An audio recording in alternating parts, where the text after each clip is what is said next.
1절로 5절입니다.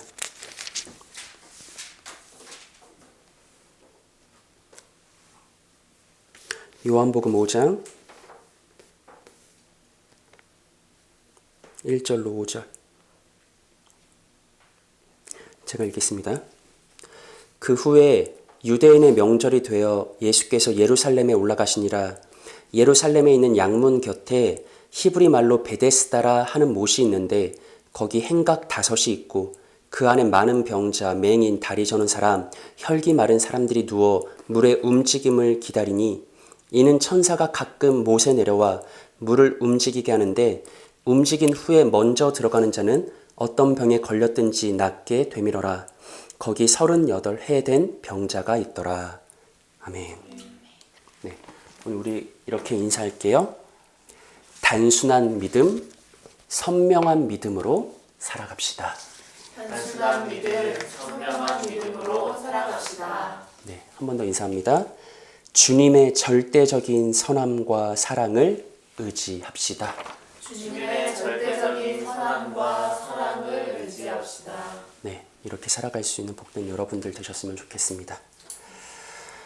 오늘의 본문은 정확히 무엇인지는 모르겠지만 유대인의 명절이 되어서 예수님이 그 절기를 지키기 위해 예루살렘에 올라가셨을 때 있었던 이야기에 대한 기록이죠. 당시 예루살렘 성에는 여러 문이 있었습니다. 성에 오고 나가는 출입하는 문이 있었다는 거죠.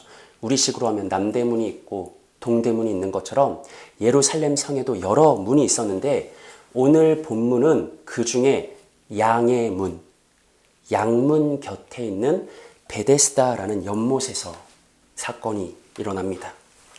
베데스다 연못 주변에 행각이 있었어요. 주랑이라고 번역하기도 하는데 이게 뭐냐면 이게 형제분들은 그 사격장을 떠올리시면 바로 생각이 나실 텐데 그 연못 주변에 이렇게 쭉 늘어서서 지붕이 있는 그 기둥이 있고 지붕이 있어서 잠시 쉴 수 있는 그런 공간, 이게 행각이고 주랑이라고 부르는데 바로 그곳에 오늘 성경은 수많은 병자들이 있었다. 즉 각종 병자들, 맹인들, 다리 저는 사람, 혈기 마른 자, 곧 중풍병자들이 진을 치고 있었다라고 증언합니다. 왜 그곳에 수많은 병자들이 있었을까? 그들은 왜 베데스다 연못 주변에 주랑에 진을 치고 있었는가? 베데스다 연못에 다음과 같은 한 전설이, 소문이 있었기 때문이다. 어떤 전설이냐면 이따금 하늘에서 천사가 내려와서 베데스다 연못의 물을 막 흔들어서 물이 크게 움직이게 만드는데 바로 그때 물이 움직일 때 누구든지 가장 먼저 연못에 들어가는 사람은 어떤 병에 걸렸든지 나음을 입게 된다더라 라는 어떤 소문, 전설, 전승 같은 게 그 예루살렘에 그냥 널리 퍼져 있었던 거예요. 그래서 수많은 병자들, 환자들이 그 전설 하나 믿고 자신의 병을 고쳐보고자 그곳에 기다리고 있었다라는 것이죠. 그리고 오늘 본문 5절을 보면 이 한 사람이 등장합니다. 어떤 사람이 있습니까? 예수께서 그 5절 거기 38해 된 병자가 있더라. 38년 된 병자가 있더라라고 성경이 말하죠. 이 사람이 우리가 얼마 전에 살펴봤던 그 맹인처럼 나면서부터 못 걷게 돼서 지금 38세가 된 병자인지 아니면 삶의 어느 순간 불의의 사고로 인해서 못 걷게 되었고 그 이후로 쭉 38년이 된 병자인지 우리는 알 수가 없어요. 하지만 한 가지 확실한 것은, 중요한 것은 이것이죠. 이 사람은 무려 38년이란 기나긴 시간 동안 걷지 못하는 큰 치명적인 절망적인 병을 가지고 있었다라는 것이죠. 그래서 이어지는 6절을 보면 성경이 이렇게 말합니다. 우리 6절 한번 합독해 볼까요? 시작. 예수께서 그 누운 것을 보시고 병이 벌써 오래된 줄 아시고 이르시되 내가 낫고자 하느냐. 아멘. 예수님은 그 사람을 보자마자 무엇을 하셨죠? 그의 병이 매우 오래되었다는 것.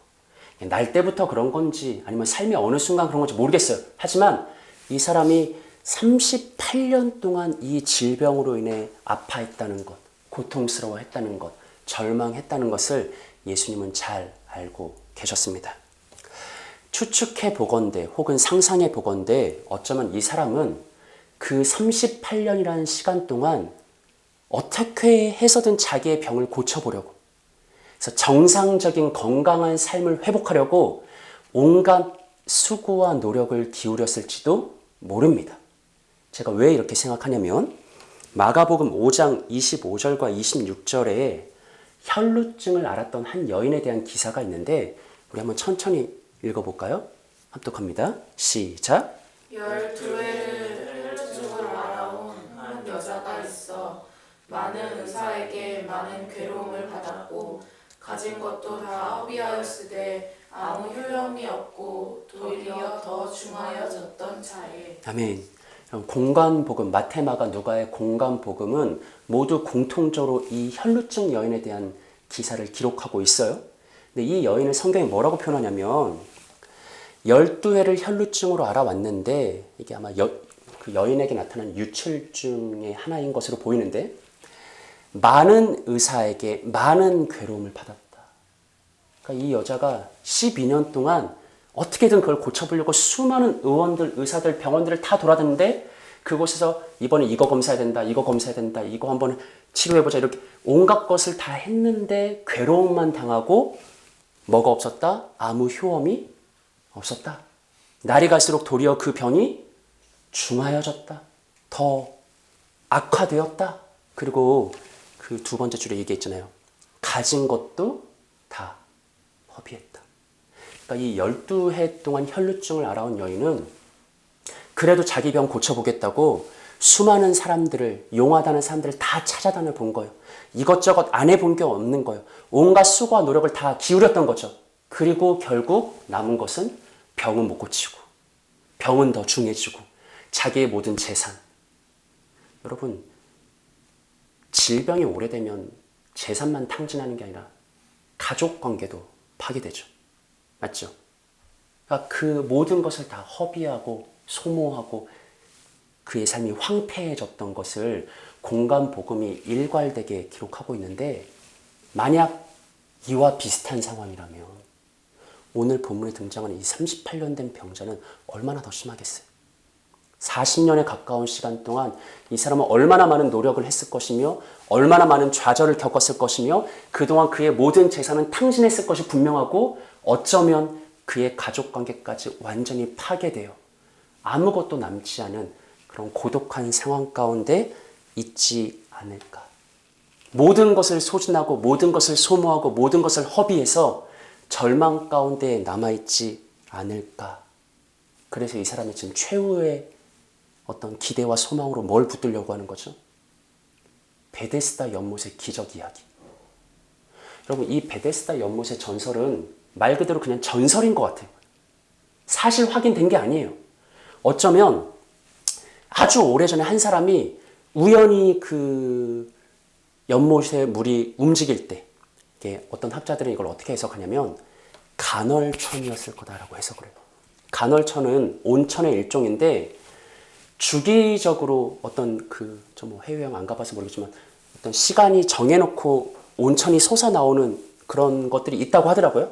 그러니까 아마 그런 간헐천의 한 종류지 않겠느냐라고 해석하기도 하고 실제로 이 베데스다라는 그 용어가 아람어로 보이는데 쿰나운 공동체 기록에 의하면 베데스다라는 뜻이 엄청나게 많아요. 학자들마다 주장하는 게 다 분분한데 뿜어져 나오는 곳이라는 의미가 있대요. 그래서 간헐천으로 볼 수도 있을 것 같아요. 우리가 보기에는 너무나 당연한 자연스러운 자연현상인데 고대인들이 보기에는 얼마든지 초자연적인 역사로 보이는 거죠. 뭔가 신비로운 역사로 보이는 거지. 그러다 보니까 막 전설이 막 붙는 거죠. 천사가 내려온다더라. 천사가 물을 휘저어서 움직이게 한다더라. 그때 들어가면 누구든지 고쳐질 수 있다더라. 이런 사실이 아니라 그냥 전승, 전설, 확인되지 않은 소문. 하지만 그럼에도 불구하고 이 38년 된 병자는 그 오랜 질병으로 인한 고통 속에서 모든 것을 다 허비하고 모든 것을 다 소진하고 마지막 지푸라기 잡는 심정으로 이 베데스다 연못에 찾아왔겠죠. 이곳에 몇 년이 있었는지는 모르겠어요. 이 사람이 걷지 못하는 그 순간부터 38년 동안 거기 있었는지 아니면 최근에 왔는지 몇 년 동안 있었는지 그거는 모르겠어요. 하지만 이 사람은 완전한 절망 속에서 이제 그의 유일한 기대, 소망, 이제 내게 남은 것은 아무것도 없어. 내가 붙잡을 수 있는 거 아무것도 없어. 이 베데스다 연못밖에는, 이 연못의 기적 외에는 내가 더 이상 소망할 게 없어 라고 최후의 방책으로 이곳에 찾아왔던 것입니다. 그는 고침받기를 소망하고 있죠. 천사가 전설처럼 내려와서 물을 움직이게 하면 자기가 가장 먼저 그곳에 뛰어들어가서 38년 된 이 오랜 끔찍한 질병을 고침받기를 소망하고 있죠. 하지만 그것은 어디까지나 그의 개인적인 바람일 뿐, 그에게는 결코 스스로 극복할 수 없는 한 가지 치명적인 문제가 있었다. 그것은 무엇입니까? 본문 7절을 한번 읽어볼까요? 시작. 병자가 대답하되 주여 물이 움직일 때에 나를 못에 넣어주는 사람이 없어 내가 가는 동안에 다른 사람이 먼저 내려가나이다. 아멘. 병자가 예수님께 답변을 하죠. 자신의 상황에 대해서. 어떤 상황이에요? 예수님, 전설에 의하면, 전승에 의하면 천사가 이 못에 내려와서 물을 움직이게 할 때 가장 먼저 들어간 사람이 누구든지 다 고침받는다고 하는데 저는 38년 동안 걷지 못하는 질병을 알아왔고 그래서 저는 누군가가 들어서 옮겨주지 않는 이상 스스로 그 못에 들어가지 못하는데 아무도 저를 도와주지 않습니다. 그래서 저는 마냥 이곳에 머물러 있습니다. 라고 말하는 거죠. 이 사람이 가지고 있는 치명적인 문제는 뭐예요? 물에 들어가야 되는데 스스로의 힘으로는 들어가지 못한다.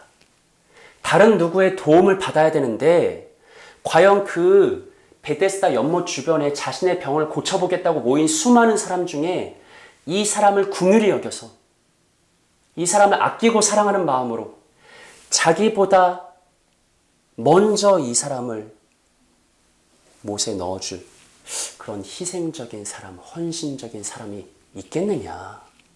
지금까지 없었다는 거죠. 그래서 이 사람은 물이 움직일 때에도 뭐 간헐천이라면 갑자기 온천이 솟아날 때 먼저 뛰어들어가면 되는 거잖아요. 누구도 이 사람을 먼저 그곳에 넣어주지 않았다. 그래서 언제까지나 그곳에 머물러 있을 수밖에 없었다라는 것이죠. 제가 병자의 상황을 비록 추측이긴 하지만 종합적으로 설명해 드렸어요. 그런 38년 된 병자의 심정, 그의 상황 속에서 한번 이의 마음에 무엇이 가득 차 있는지를 한번 생각해 보세요. 지금 이 38년 된 병자의 머리를 지배하고 있는 건 뭘까요? 그의 사고를 완전히 이렇게 잡고 있는 건 뭘까요? 그의 마음과 생각과 감정에 가득히 채워져 있는 것은 뭘까요? 그의 삶을 이끌어가는 유일한 동기 혹은 목적, 소망은 무엇일까요? 우리는 그것을 예수님과 그의 대화를 통해서 확인할 수 있는데 6절과 7절을 보시면 이렇게 말하죠. 예수께서 그 누운 것을 보시고 병이 벌써 오래된 줄 아시고 이르시되 내가 낫고자 하느냐? 병자가 대답하되 주여 물이 움직일 때 나를 못에 넣어주는 사람이 없어 내가 가는 동안에 다른 사람이 먼저 내려가나이다. 예수님과 병자의 짧은 대화인데 우린 이를 통해서 이 병자의 마음을 지배하고 있었고 이 병자의 마음에 가득 차 있었던 것이 무엇인지를 알 수 있어요. 예수님이 38년 된 병자에게 다가가셔서 이렇게 물어본 거예요. 내가 낫고자 하느냐? 다른 말로 하면 내가 온전해지고자 하느냐? 병자가 예수님이 묻자마자 자동 반사적으로 뭐라고 대답하죠? 아니, 먼저 내가 낫고자 하느냐? 할 때 우리가 기대할 수 있는 가장 올바른 대답은 뭐죠? 네, 주님, 내가 낫고자 하나이다죠. 근데 그가 자동 반사적으로 내가 낫고자 하냐? 할 때 쏟아냈던 말은 뭐죠? 주님, 물이 움직일 때 나를 못에 넣어준 사람이 없어 내가 가는 동안에 다른 사람이 먼저 내려가나이다. 그의 사고, 그의 생각, 그의 마음, 그의 삶을 지금 온통 가득히 채우고 지배하고 있는 건 뭐예요? 천사가 내려와서 물을 움직이면 그때 내가 먼저 들어가야 되는데 누가 나를 옮겨줄 건가? 물에 들어가기만 하면 내가 고침받을 수 있을 텐데 그럼 나도 새로운 존재가 될 수 있을 텐데 이 생각이 그의 마음을 가득히 채우고 그의 생각 모두를 지배하고 있죠. 천사가 언제 내려올 것인지, 언제 물이 움직일 것인지, 누가 날 옮겨줄 것인지, 내가 먼저 들어갈 수 있을 것인지, 이번에 못 들어가면 또 얼마를 기다려야 되는지, 이게 그냥 그의 생각에 하루 종일 왔다 갔다 하고 있는 거죠. 그러니까 예수님이 물어봤을 때 그냥 반사적으로 그게 마음에 있던 것이 쏟아져 나왔던 것입니다. 여러분, 이 병자의 모습이 오늘 우리의 모습과 꼭 닮아있지 않은가? 이 병자의 모습이 오늘 나의 모습이지 않은가? 질문은 뭐든지 바뀔 수 있는 거예요. 예수님이 다가오셔서 우리에게 질문하시겠지. 내가 낫고자 하느냐? 내가 온전해지고자 하느냐? 혹은 다른 질문을 우리에게 물으시겠지. 그럼 우리는 네 주님 내가 그러하나이다. 네 주님 내가 그것을 원합니다. 네 주님 내가 정말 그렇게 되기를 소망합니다. 라고 대답하면 되는데 우리는 자동 반사적으로 뭐라고 대답해요? 주님 일단 천사가 내려와야 되고 물이 움직여야 되고 누가 날 들어줘야 되고 내가 저 물에 먼저 들어가야 됩니다. 라고 말을 하죠.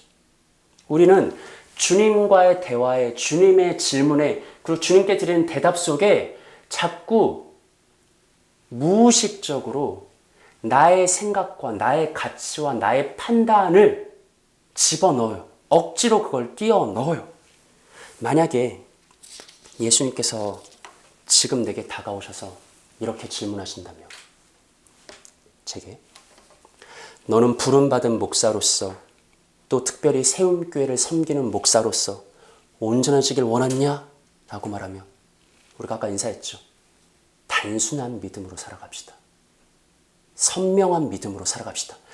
네 주님 제가 그것을 소망하고 그것을 위해 전심전력하길 원합니다. 라고 대답해야 될 텐데 난 뭐라고 대답할까요? 주님 일단 사람이 몇 명이 필요하고요.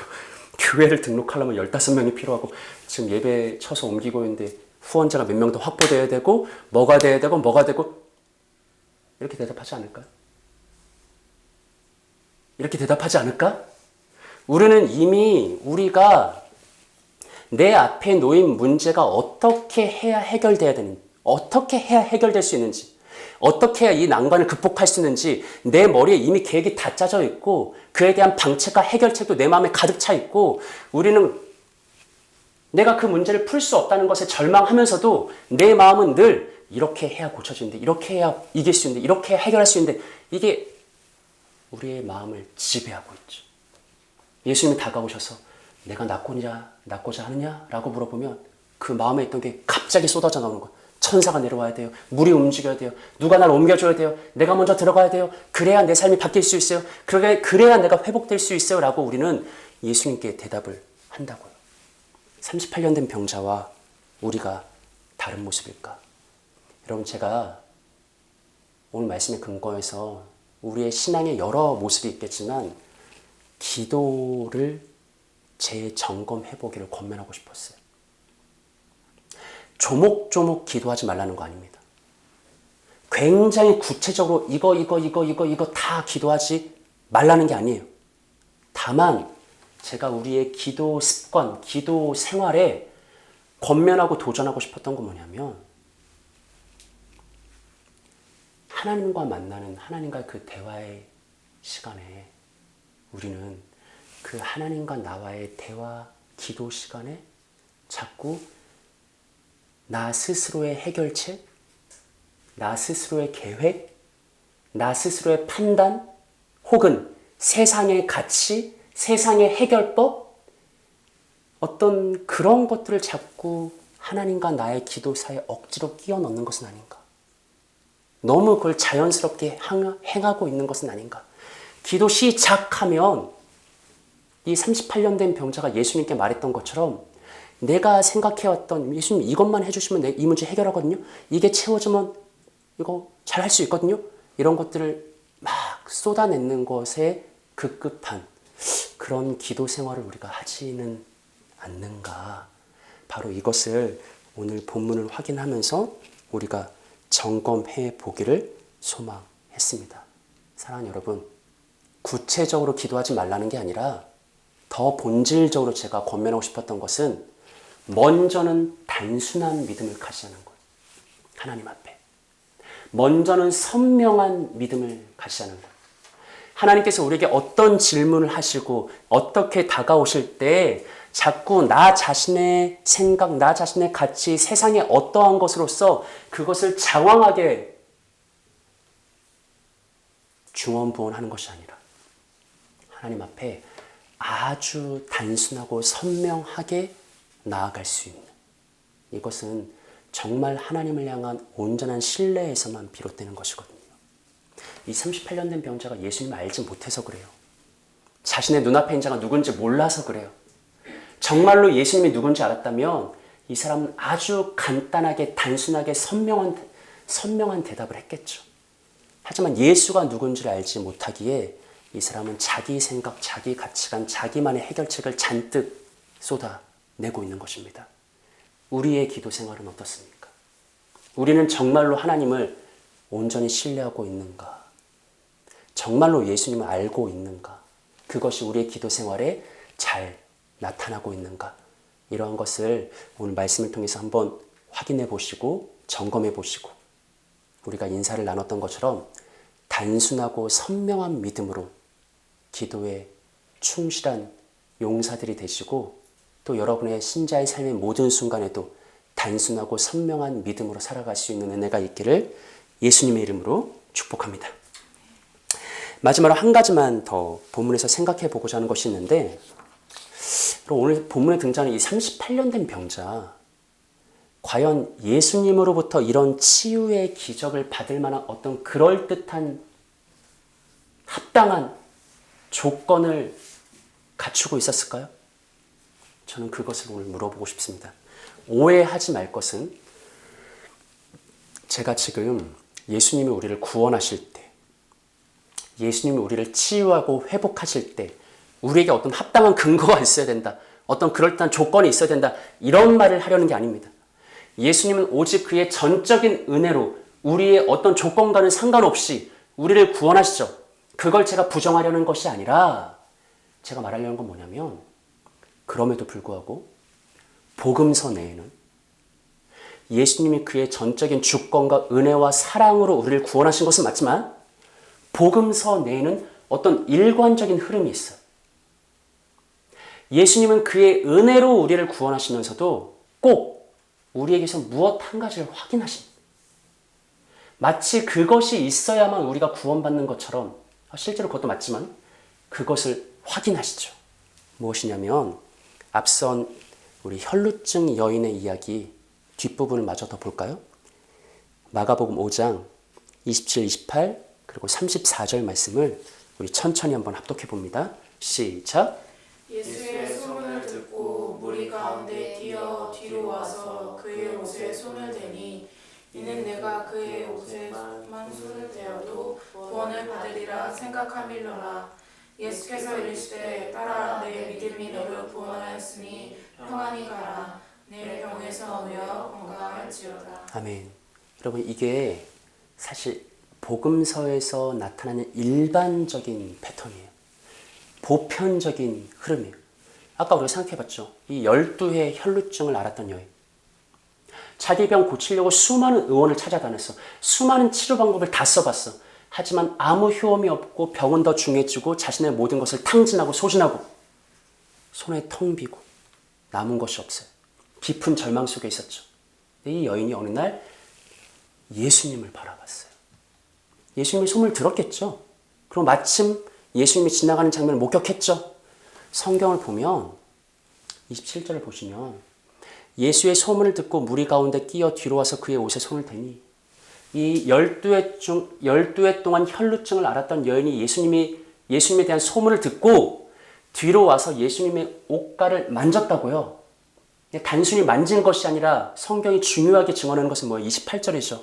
이는 내가 그의 옷에만 손을 대어도 구원을 받으리라 생각함일러라. 뭐예요? 어떠한 마음으로 예수를 만진 거예요? 내가 12회 동안 모든 걸 다 해봤어. 안 해본 게 없어. 아무것도 날 구원하지 못했어. 하지만 이분은 달라. 이분은 그리스도야. 이분은 이스라엘의 선지자야. 이분은 하나님이 보낸 아들이야.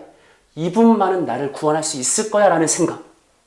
심지어 내가 그의 옷자락만 만져도 나는 구원받을 수 있을 거라는 그 생각으로 예수님을 만졌죠. 복음서 기자는 이걸 읽어야 되게 강조하고 있다고요. 실제로 예수님은 그의 믿음을 칭찬해 주시죠. 인정해 주시죠. 34절에 예수께서 이르시되 딸아 내 믿음이 너를 구원하였으니. 분명하게 말씀하셨죠. 그러니까 이게 복음서의 일반적인 특징이라고요. 우리가 뭔가를 해야만 구원받고 우리가 뭔가를 해야만 어떤 합당한 조건을 갖춰야만 치유받고 회복받는 것은 아니지만 그래도 복음서에서 일관적으로 말하는 것은 예수님은 누군가를 치유할 때 그에게 믿음이 있는지를 확인하셔. 맞죠? 그리고 실제로 너에게 믿음이 있어야만 구원받는 것처럼 말씀하신다고요. 그게 지금까지 복음서의 일반적인 패턴인데 이 패턴이 오늘 본문에서 깨져요. 38년 된 병자와 예수님의 대화를 기억해 보세요. 이 병자의 대답, 내가 낫고자 하느냐? 뭐라고 대답했죠? 주여, 물이 움직일 때 저를 이렇게 옮겨줄 사람이 없으므로 내가 물에 들어가지 못합니다. 그래서 내가 고침받지 못하고 있습니다. 이러고 대화가 종결됐거든요. 이러고 대화가 종결됐어요. 더 이상 이 병자는 아무런 말 안 했어요. 정답입니까? 오답입니까? 38년 된 병자의 대답은 정답입니까? 오답입니까? 우리가 지금까지 복음서에서 확인한 믿음으로 고침받은 수많은 사람들의 사례와 비교했을 때 이 사람은 정답이에요? 오답이에요? 오답이에요. 형편없는 오답이에요. 믿음의 답변이 아니라고요. 그는 예수님께 고침받을 만한 어떤 합당한 대답을 하지 못했어요. 어떤 당연한 믿음의 반응을 보이지 못했어요.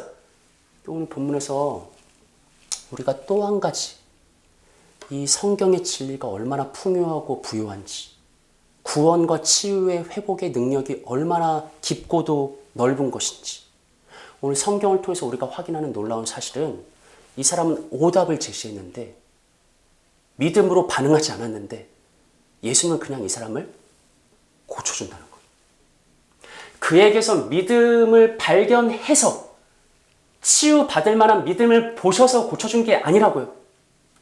베데스다 연못가에는 수많은 병자들이 있는데 그 중에 이 사람이 그래도 구원받을 만한 믿음이 있어서 그에게 다가가시고 그를 구원하신 게 아니라고요. 성경이 말하는 건 뭡니까? 우리를 향한 예수님의 구원과 치유와 회복과 돌이킴과 새롭게 됨은 오직 이해할 수 없는 예수님만의 주권적인 계획과 뜻과 목적과 그의 나에게 있는 게 아니라 오직 그에게만 있는 신실함과 사랑과 자비와 긍휼에 근거한다는 거예요. 이 사람은 오답을 제시했죠. 하지만 그럼에도 불구하고 예수님은 오답 위에도 오답에 근거하는 게 아니라 나의 오답에 근거하는 게 아니라 예수님 자신의 주권적인 신실함과 사랑과 자비와 긍휼에 근거해서 그 사람을 고쳐주시죠. 선언하시는 거예요. 나는 너의 어떠함에 의지해서가 아니라 나의 어떠함에 의지해서 너를 구원한다. 여러분, 제가 바로 앞에서는 이렇게 말했어요. 앞선 대지에서는 단순한 믿음으로 반응하고 선명한 믿음의 대답을 준비하자고. 예수님이 내가 낫고자 하느냐? 그러면 자꾸 이상한 말을 할 필요가 없어. 자꾸 우리 생각을 끼어넣을 필요가 없다고요. 네, 주님. 제가 믿습니다. 제가 그렇게 되길 원합니다. 라고 믿음의 대답을 하면 돼요. 맞죠? 근데 이제 두 번째로 제가 거기에 덧붙여서 권면하고 도전하고 싶은 건 뭐냐면 때로는 항상 그러면 안 됩니다.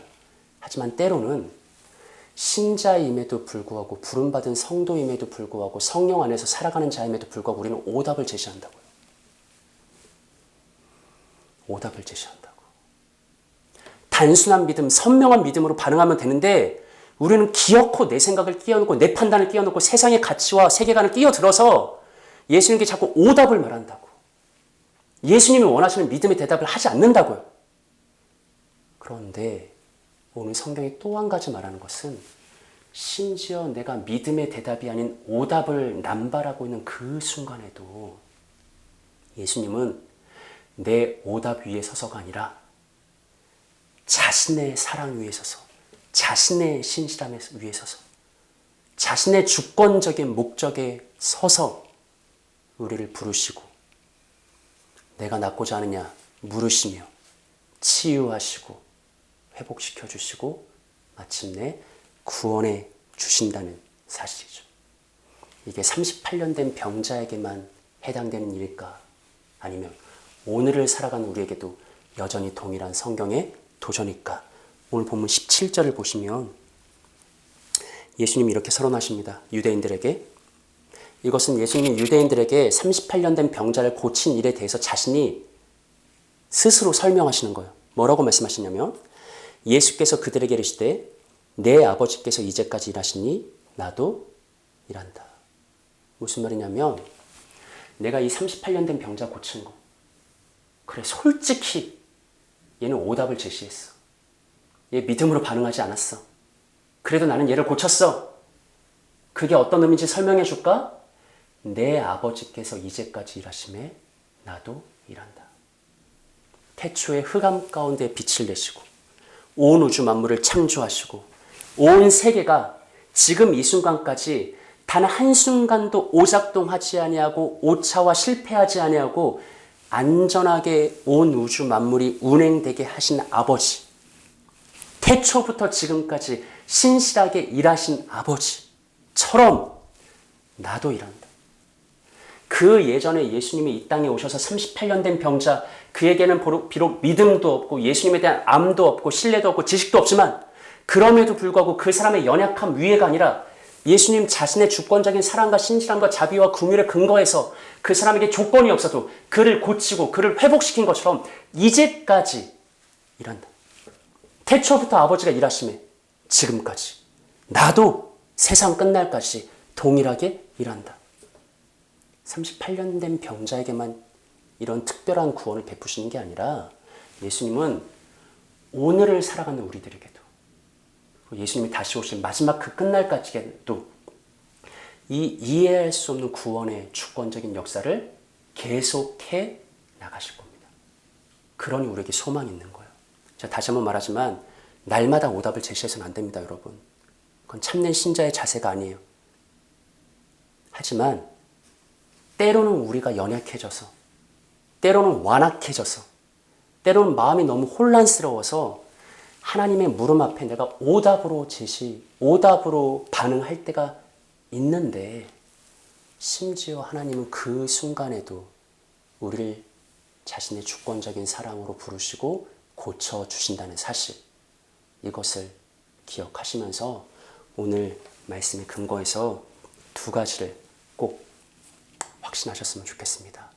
하나님이 내게 물으실 때 특별히 기도 가운데 정말 단순하고 선명한 믿음으로 아멘으로 다가갈 수 있는 우리가 되었으면 좋겠고, 두 번째, 심지어 믿음으로 반응하지 못하고 어리석게도 자꾸 이 38년 된 병자처럼 천사가 내려와야 돼요, 물이 움직여야 돼요, 누가 날 들어줘야 돼요 라고 그렇게 오답을 하나님 앞에 내어드리는 그때에도 나의 어떠함과 상관없이 우리를 구원하신 하나님을 신뢰하고 의지하고 성경을 통해서 그 하나님의 하나님 되심을 또 한 번 발견하고 그것에 여러분의 삶을 의탁할 수 있는 그런 신자됨의 가장 큰 은혜의 복이 이곳에 모인 우리 사랑하는 세움의 모든 형제 자매 그리고 여러분의 가정 가운데 우리의 자녀들 가운데 영원히 임할 수 있기를 구주 예수님의 이름으로 축복합니다. 함께 기도할까요?